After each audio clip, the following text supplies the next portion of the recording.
दोस्तों, मैं उस परम पिता परमेश्वर को नमस्कार करता हूँ जो राम है, राधेश्याम है, जो निराकार स्थिति में है, जिसे गॉड भी कहा जाता है, जिसे अल्लाह भी कहा जाता है।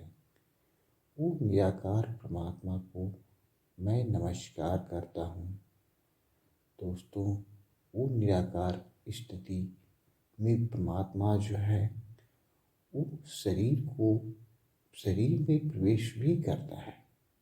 दोस्तों, इसी को कृष्ण की कहानियों में दिखाया गया है कि कृष्ण एक रथ पर बैठे हुए हैं।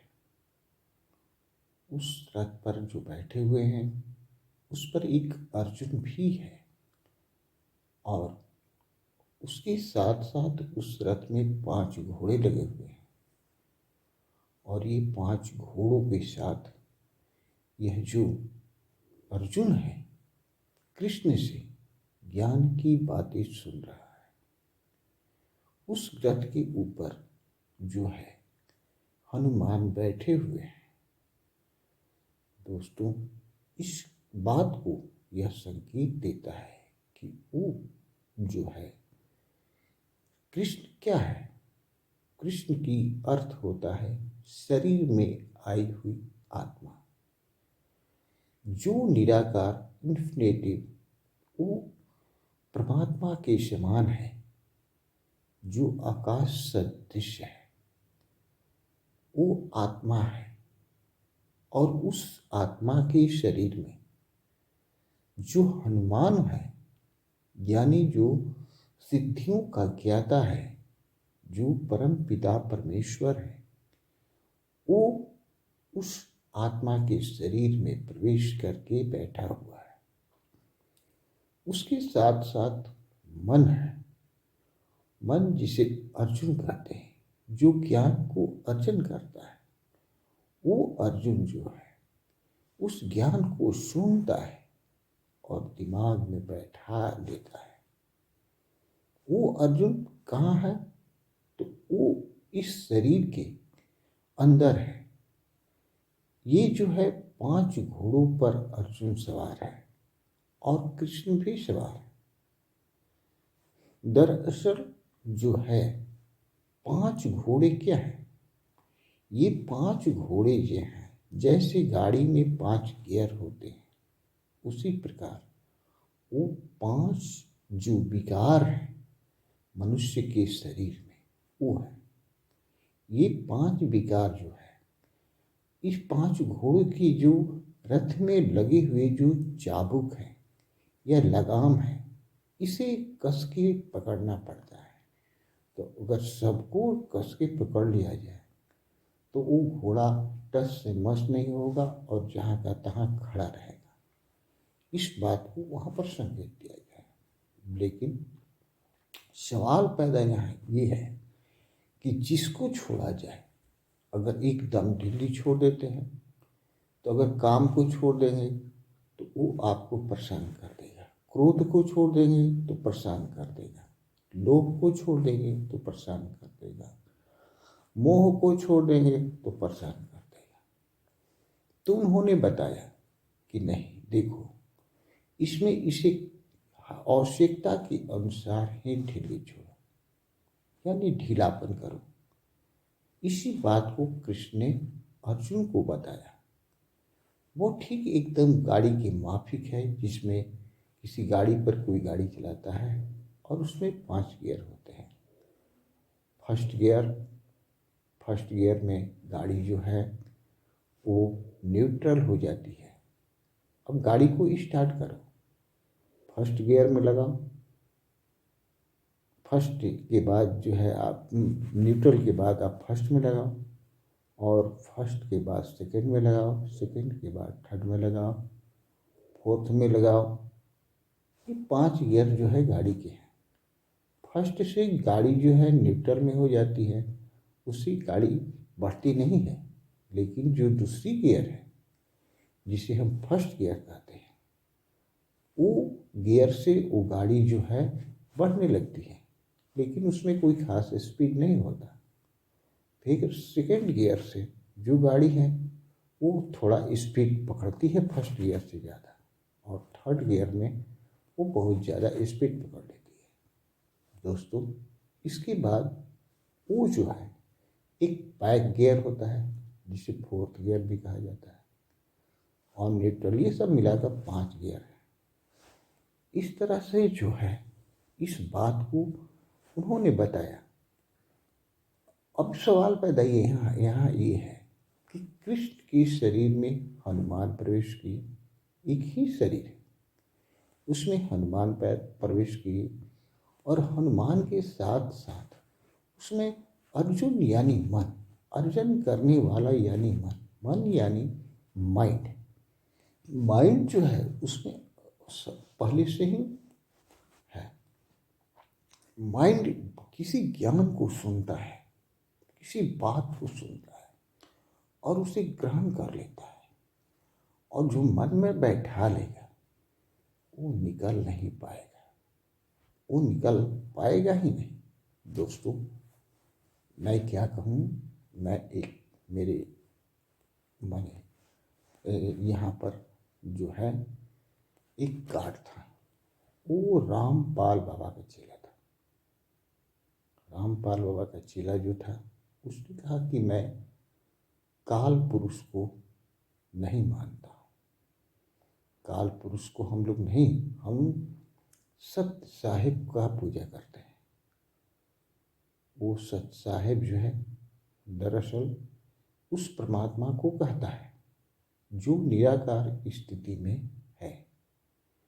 निराकार स्थिति में वो परमात्मा है जो कभी असत्य नहीं हो सकता, उसी को हम सब याद करते हैं, या तुम हो या हम हैं। अभी जो हम जिस दुनिया में हैं वो समय के अनुसार चलता है। समय क्या है? जो हम टाइम टू टाइम हर कार्य हो रहे हैं ये समय के अनुसार होते हैं। तो काल जो है कितने प्रकार का है? काल यानी समय, तो ये 3 प्रकार का है। इसे कहा जाता है कि भूत, भविष्य, वर्तमान।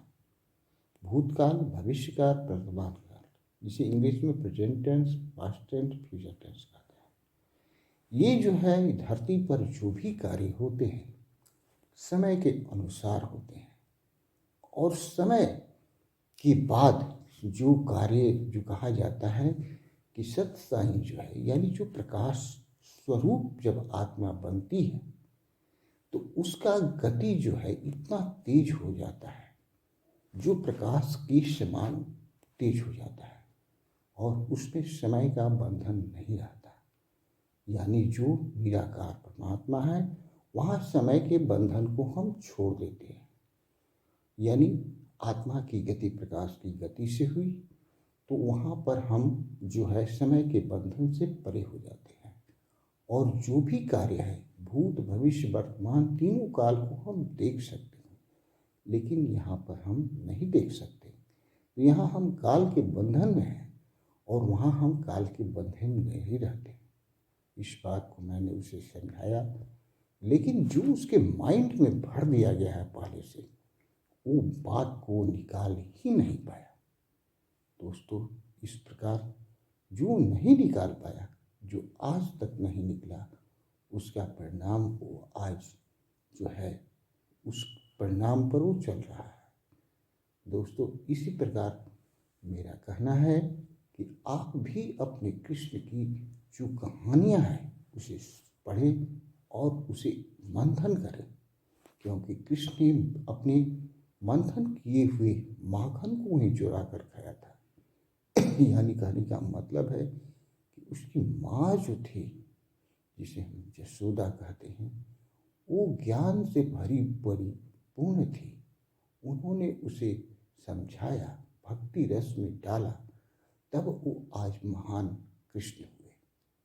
इसके बाद मैं आपको गीता के अध्याय के बारे में समझाऊंगा।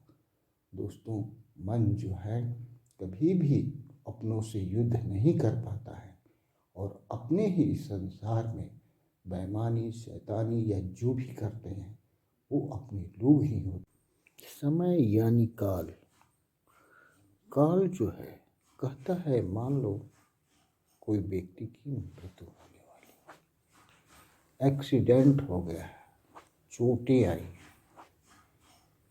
और मरना है उसे करीब करीब 1 घंटे में। अगर तुम कोई वाहन को करते हो और वाहन को उसकी स्पीड 1 घंटा से पहले ही तुम किसी डॉक्टर के पास लेकर चले जाते हो, ऐसे में वो व्यक्ति बच सकता है। यानी तुम समय को पीछे छोड़ दिए।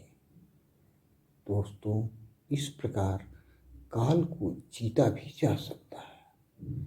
प्रकाश की गति जो मैंने बताई, जहाँ काल सबसे पीछे छूट जाता है, उसे मैं काल से परे बताया। तुम इसे मनन करो, ध्यान दो, समझो। दोस्तों, आज से 1000 वर्ष पहले, कहने का मतलब है कि उस समय लोग की शिक्षा बहुत स्तर पर थी, और जो कहने का अर्थ है कि उस वक्त लोग पढ़े कम थे। इतना विज्ञान की प्रगति उस समय नहीं थी जो आज है। जब कोई चीज, कहने का अर्थ है कि वो उसकी गति बढ़ती ही जाती है, और गति बढ़ते बढ़ते वो प्रकाश की गति से तेज चलने लगता है, तो उसकी जो है समय से वो अलग हो जाता है। यानी समय उसके अधीन, उस समय के अधीनता से आगे निकल जाता है। दोस्तों, इस प्रकार जो है, जो काल हम कहते हैं, ये काल है। तो काल क्या है? सभी धर्मों में काल के बारे में बताया गया, या वो इस्लाम धर्म हो, या साईं का जो है, जिसे रामपाल बाबा चलाते हैं, वो धर्म, या हम लोग के भी जो धर्म है, हिंदू धर्म, उसमें भी महाकाल की बात आई है कि भगवान शंकर जो है महाकाल है, कालों के काल है, और उनकी पत्नी को महाकाली कहा गया है, काली भी कहा गया है। दोस्तों, ये सब जो है, ये समय की अधीनता के अंतर्गत, ये समय इन्हीं की अंतर्गत चलता है। लेकिन इस्लाम धर्म में लोग कहता है कि जब लोग हज करने जाते हैं तो वहाँ लोग कहता है कि काल पर पत्थर फेंको। ये सब चीज जो है, समय पर तुम क्या पत्थर फेंकोगे, या समय को तुम कैसे छोड़ सकते हो, इसके लिए तुम्हें विज्ञान की जरूरत है। अगर तुम विज्ञान को नहीं जानते हो तो समय को नहीं छोड़ सकते। समय को छोड़ने के लिए तुम्हें समय की गति से आगे निकलना होगा। तो उसके लिए जो बनाया गया है सिस्टम, हमारे देश के अंदर कुछ सिस्टम है जिससे आत्मा को शरीर से निकाल उसकी गति को तेज किया जाता है, जो योग है। योग द्वारा आत्मा की गति को तेज कर कि वो, कहने का मतलब है, निरंकार तक वो चला जाता है। जो part wise, time to time आत्मा की गति तेज होती जाती है। जैसे यहाँ से पार्टिकल लोक में हो जाता है, यानी सूक्ष्म लोक में जाता है। सूक्ष्म लोक में जाने पर वहाँ उसे पता चलता है कि ये सूक्ष्म दुनिया है, और वहाँ यहाँ की गति से ज़्यादा तेजी होती है। उसी में देवलोक भी है। देवलोक में भी जो पार्टिकल्स दुनिया है, यानी मृत्यु के तुरंत बाद की दुनिया है, उसके बाद की जो दुनिया है वो देवलोक कहलाता है। तो देवलोक में गति और बढ़ जाती है। देवलोक टक्षरित होता है, लेकिन उसके बाद वो इन्फिनिटी में परिणित हो जाता है और इन्फिनिटी में आत्मा की गति बहुत ज़्यादा बढ़ जाती है। दोस्तों, उस समय वो आकाश, पूरी आकाश में वो कन्वर्ट कर जाता है और वैसी स्थिति में वो आकाश का सफर करता है और उस सफर में वो लाखों तारों नक्षत्र ग्रहों को पार करता हुआ वो अन्य ग्रहों पर जाता है और इसी को वो सत्य का कहते हैं। जो आत्मा का यह स्वरूप है उसे सत्य कहते हैं। और हम जो है अभी काल के अधीन हैं, यानी समय के अधीन हैं, समय के अंतर्गत हम आए हुए हैं। इसमें समय जो है घड़ियों के अनुसार चलता है, सुबह दोपहर शाम होता है, उस समय के अनुसार मौसम जाड़ा गर्मी बरसात समय के अनुसार आता है। समय के अनुसार जो हम चलते हैं इसे ही काल कहा गया है, यानी present tense, past tense, future tense, भूतकाल, भविष्यकाल, वर्तमान काल, ये तीनों काल हैं। दरअसल इसी को कुछ लोगों ने कहा कि कली का समय आएगा। तो कली का समय क्या है? अभी जो चल रहा है वो कली का समय है। और हम जब प्रगति करेंगे और अपने को विज्ञान के द्वारा, कहने का मतलब है कि इन्फिनिटी में ले जाएंगे या सूक्ष्म लोक में ले जाएंगे, तो हमारी गति बढ़ जाएगी और हम काल की दुनिया से अलग हो जाएंगे। दोस्तों, मेरा यहाँ तक अनुमान है कि ये जो लोक है ये काल के अधीन ही हमेशा रहेगा, कभी इस काल से अलग नहीं हो पाएगा, क्योंकि यह दुनिया जो है काल के अधीनस्थ है और काल के यानी समय के अधीनस्थ है और समय के अनुसार ही चलेगा, जिसे हम स्थूल दुनिया कहते हैं। जो सूक्ष्म दुनिया है, जिसे हम कहते हैं कि कलयुग के बाद सतयुग आएगा, सतयुग के बाद द्वापर आएगा, द्वापर के बाद त्रेता आएगा।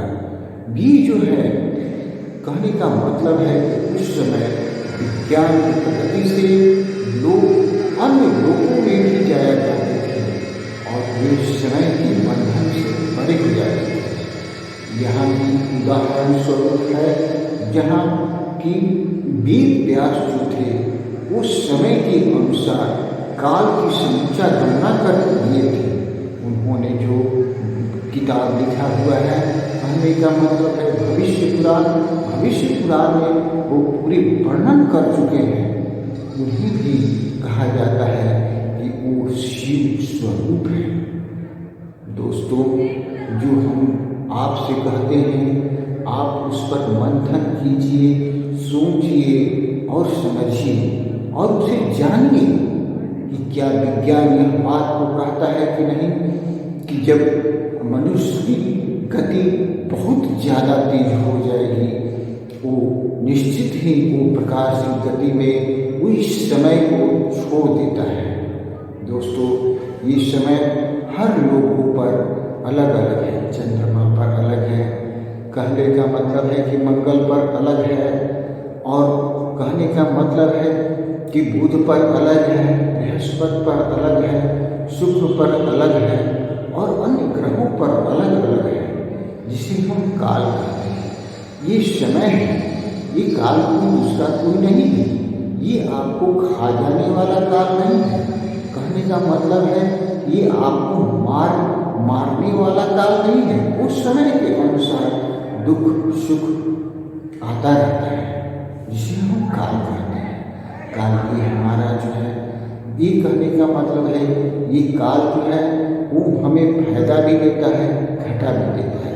लेकिन हम जब तक यहाँ बंधे हुए हैं तब, कहने का मतलब है कि मैं इन्फिनिटी में चला जाऊँ, या कहने का मतलब है कि पार्टिकल रूप में चला जाऊँ, तो वहाँ काल की गति धीमी हो जाती है, धीरे धीरे खत्म हो जाती है। यही इसका निचोड़ है।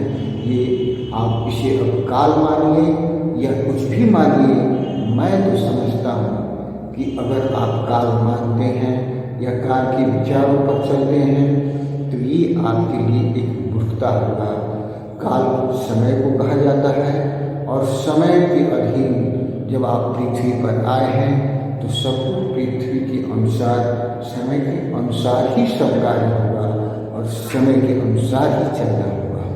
कृष्ण ने इसी को कहा, मैं कालू का काल महाकाल हूँ। उन्होंने इस बात को वर्णन किया है। दोस्तों, इसे आप समझें। नमस्कार।